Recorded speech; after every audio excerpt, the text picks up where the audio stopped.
السلام عليكم ورحمة الله تعالى وبركاته. اليوم إن شاء الله فيديو جديد، وهو الزيوت المنسمة بالأعشاب.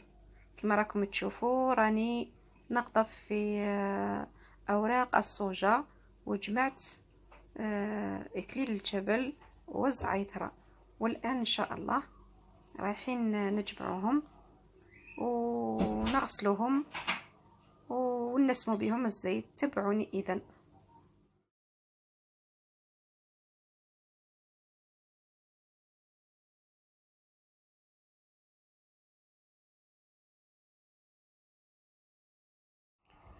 الآن راح نغسلهم بالماء كما راكم تشوفوا. إكليل الجبل، الزعيترة، أوراق الصوجة.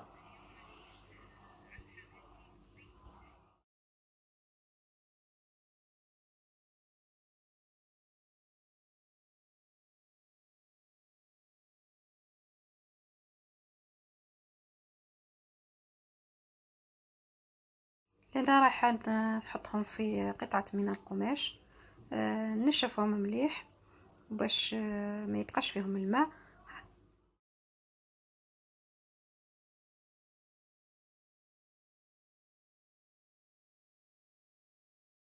الآن كما راكم تشاهدوا القارورات تاعي راني حطيت فيهم الزيت فقط القليل، يعني نصف الكمية.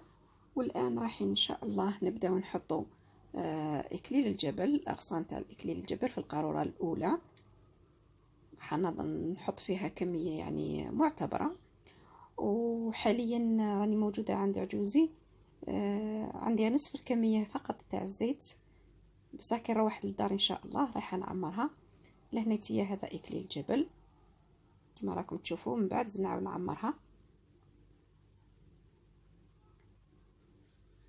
أما القارورة الثانية راح نسمها بالزعيترة، نحط كمية الزعيترة كامل في وسط القرعة بهذا الشكل. أما القارورة الثالثة راح نسمها بثلاث عطور، وهي إكليل الجبل، الزعيترة، وأوراق الصوجة. ولا نعمرها مليح. من بعد نستهلكوا الزيت هذايا. كل ما ينقص لنا فقط راح نزيدوا الزيت، كل ما ينقص الزيت نزيدوا نعمروا، هذا مكان.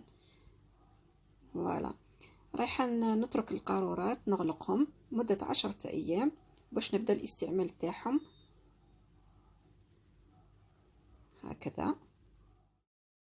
هكذا راني غلقتهم.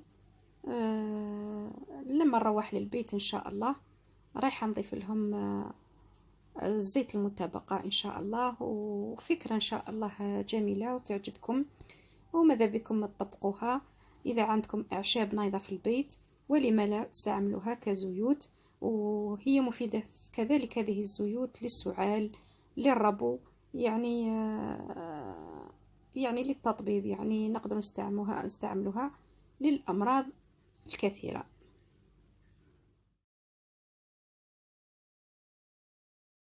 انا راني عاودت رجعت للدار وعمرت القاع كما راكم تشوفوا شحال راهم شابين. شوفوا اكليل الجبل كي راه، الزعيترة، ما شاء الله المنظر فقط يشهي. واللهنيتية بثلاث اعشاب. نتمنى ان شاء الله نلتقي في فيديو اخر. دمتم في رعاية الله وحفظه، إلا أن يجمعنا فيديو آخر ووصفة أخرى. إلى اللقاء.